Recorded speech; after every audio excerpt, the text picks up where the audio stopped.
বলেন দেখি মুসলমানদের প্রথম কিবলা কোনটি? মুসলমানদের প্রথম কিবলা মসজিদুল আকসা বা বাইতুল মুকাদ্দাস। বর্তমান কাবাগর সর্বপ্রথম কে নির্মাণ করেন? হযরত আদম আলাইহিস সালাম ফেরেশতারা। কাবাগরের পুনঃসংস্কার কে? হযরত ইব্রাহিম আলাইহিস সালাম। ইসলাম ধর্মের মূল ভিত্তি কয়টি কি কি? ইসলাম ধর্মের মূল ভিত্তি 5টি: কালিমা, নামাজ, রোজা, হজ, যাকাত। আমাদের ধর্মীয় উৎসব কি কি? আমাদের ধর্মীয় উৎসব ঈদুল ফিতর ও ঈদুল আযহা। আমাদের নবী সাল্লাল্লাহু আলাইহি সাল্লামের রওজা মুবারক কোথায়? আমাদের নবী সাল্লাল্লাহু আলাইহি ওয়াসাল্লামের রওজা মুবারক মদিনায়।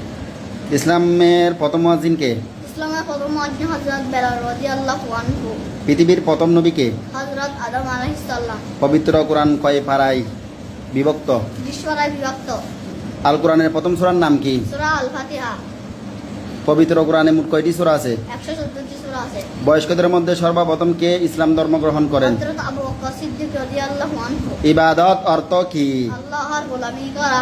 পবিত্র কোরআন কত বছর ধরে অবতীর্ণ হয়? 23 বছর ধরে অবতীর্ণ হয়। ঈমান অর্থ কি? ঈমান অর্থ বিশ্বাস করা। আখিরাত অর্থ কি? আখিরাত অর্থ মৃত্যুর পরের জীবন। ধর্ম অর্থ কি? ধর্ম অর্থ পদ্মা বিধান। পবিত্রতা কি?